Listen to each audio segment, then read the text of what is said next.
The average American home has $7,000 in used stuff. Here's how to convert it to cash in one weekend. Electronics: eBay, Swappa, Facebook Marketplace, highest prices. Furniture: Facebook Marketplace, Craigslist, local pickup, no shipping. Clothing: Poshmark, ThredUp, Depop, brand names get $20 to $200 each.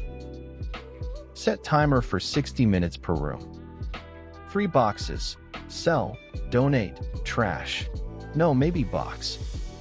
If you haven't used it in 12 months, it goes in sell or donate. Search your item on eBay, filter sold listings. Price 10% below.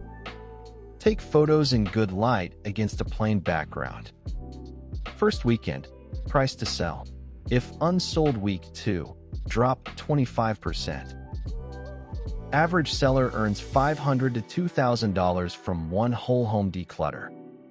Use this to fund emergency fund, vacation, or debt payment.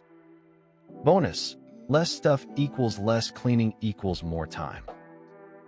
Download my Declutter and Sell Tracker at https://fundbiz.gumroad.com. If this helped you at all, please hit the like button right now. It tells YouTube this video is worth showing to more people. And subscribe and tap the notification bell so you never miss a tip. We post every Monday, Wednesday, and Friday.